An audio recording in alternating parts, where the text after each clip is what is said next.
They were married 63 years, but they were married when they were 18. So that we've been married much older, 60 years. They were married in 1806. They were married in the Quaker service up in Bolton. Quaker service is where you run your own. You invite people and you stand and do your own wedding. So he started a tannery on Potash Brook. That Potash Brook goes down into the Trips Pond. A tannery on Potash Brook, and didn't make enough money. He wanted to work less and make more money. So he moved to Bolton to be a farmer. A farmer's life is much too hard. So he went on to Troy, New York, and became a tanner in someone else's tannery. Pretty soon, he was a smart guy. He bought out the tannery and made his own business, and made a pile. They sold it back when he got it going and became very prosperous. He sold it back to the original owner for a lot of cash. Made a little money on that one. So he came back here. He bought 100 acres in Feltonville, and he built a large tannery. He was doing 2,000 hides a year and employing like 20 people or so to do that. The next picture you don't recognize, but it's the Horseshoe Pub Cottage, 1870. They still have a little of it showing. Most of it's been added on to and added on to. It's a little house that belonged to Francis D. Brigham. It's Francis Dana Brigham. But his uncle was the shoeman. This is a merchant. This was moved to South Street. That's where you know it down there with the Horseshoe Pub.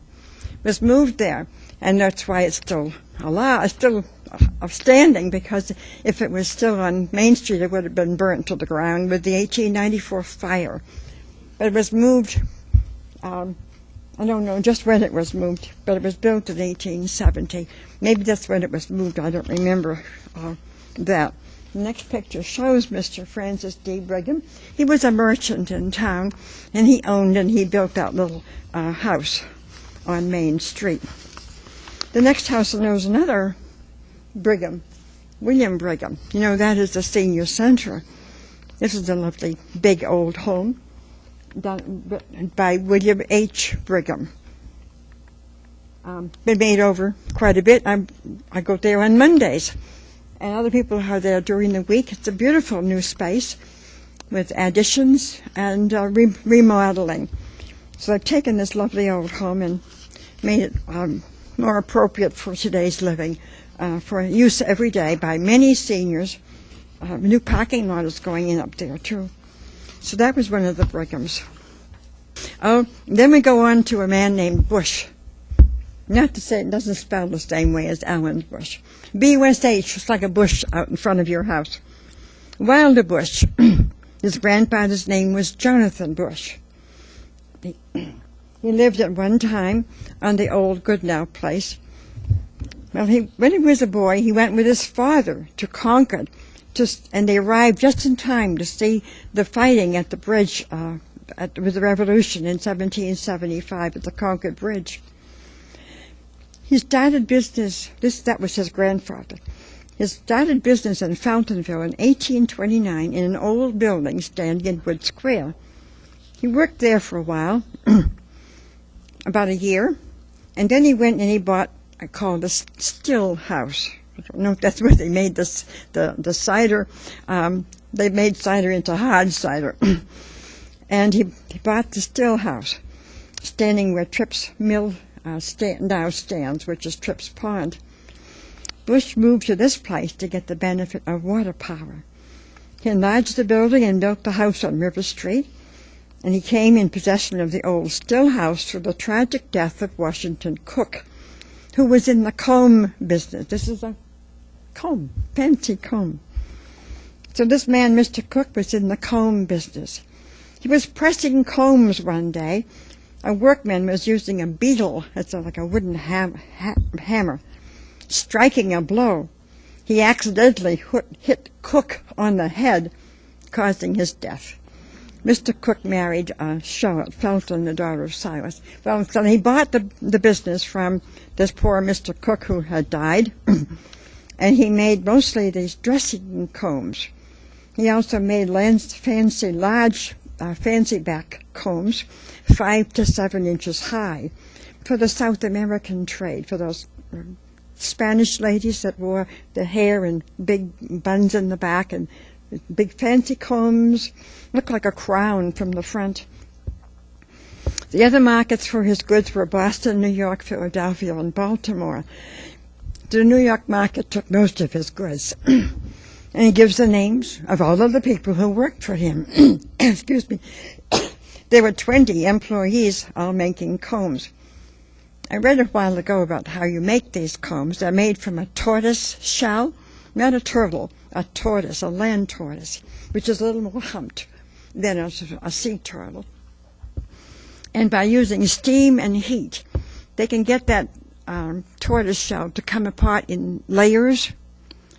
I suppose as the tortoise grows, he gets bigger. He grows a layer on top. So with steam and hot water, lots of water to cool it down as well, they can make the layers and the thin layers of comb that are mottled browns and gold colors. And you've heard of tortoise shell jewelry. These were the combs. So he made, it was about $25,000 a year that he made buying and making these combs. That's a lot of money. So not having the water power, not being able to secure it in this place, he tried to buy another piece of land, but no one would sell him waterfront property. He sold out to Samuel Gibson, and he moved to Northborough and continued in the same business.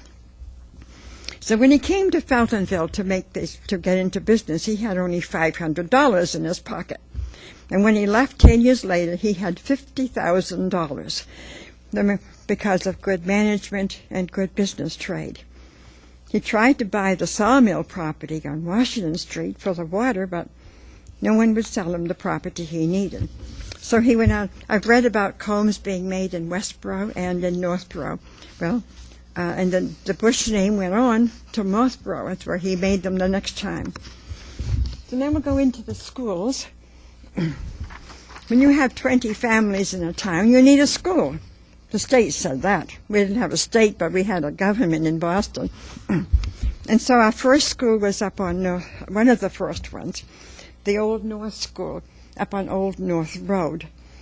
This is way up at the top of the hill, at the crest, as you begin to go down the other side. It was right in front of Elvis Salmiller's house, if you remember that. It's painted now with white paint to mark it. The town did that. The marker is still there. This school, 1789 until 1854. 200 families required a school. There were 7 schools. There were 7 overseers, one for each of these schools, who had to provide the wood and sweep the school. They had to just fill the wood, make sure there was wood there. The children in school would go out and bring in a armful of wood when they needed some. There was the 7 schools. They were in business 15 weeks a year, and so you would have to walk to the next school, the next school, the next school, and you get a year's worth of schooling in. They had them in the neighborhoods, so not everybody had to walk the same distance. It might be near you once in a while. There were 15 weeks in each school in the year, and he tells about going to school in these schools. He went to one in Washington Street. Tells about the shelves for the lunch pails, the benches for seating, the wood stove the teacher would have to keep going. Then a new schoolhouse was built on the new schoolhouse on Washington Street was where he went. Charles Hudson went to school 8 weeks a year. And then we go on to another school, which is on School Street, this big building. It became the Lithuanian Club, and now it's a pub. Recently, the bar was closed because it was illegally selling liquor and drinks to kids or younger people. But this is the School Street School up on School Street. The first floor would be for the little kids, grades 1, 2, 3. The middle floor, 4, 5, 6, and the top floor for the bigger ones who could climb the stairs would be for the 7th and 8th grade. They're all in one big schoolhouse here. They still had those little community schools, but it was preferable to try to get to this bigger one, but sometimes it was hard for you to go there. Wilkinsville was down at the eastern end of Main Street. Maybe you remember. The pillars were still there a few years ago that held that bridge, that railroad up. Wilkinsville Bridge in 1881 this was built. The train went across the top. Underneath it went the trolley car, and there was a road there as well. Doesn't show as well in this picture, so that you could drive your horse or ride your horse through there. But the trolley car, 1881, was beginning to come, and here is the train up into called Wilkinsville. A lot of people, a lot of families of the Wilkins name were up at that end of town. This next picture is interesting. I think most people are interested in the poor farm. Why did they have a poor farm? And where was the poor farm? This one was up on Washington Street. Belonged to Hannah Goodale, and they bought this from her.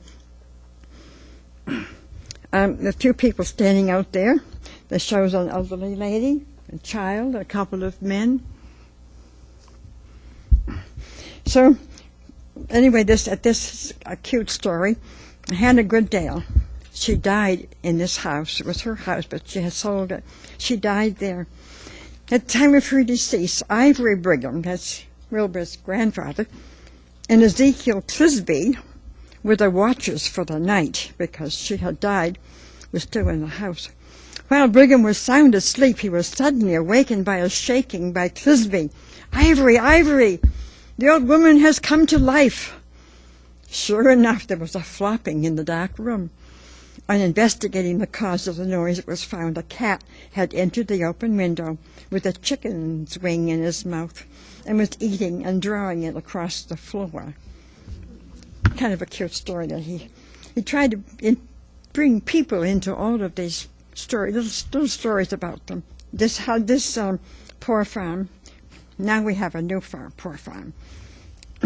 The town then bought another place, was more substantial home, and that's where on Lower Main Street, on the east end, on the way to Sudbury, beyond Julian's, the poor farm.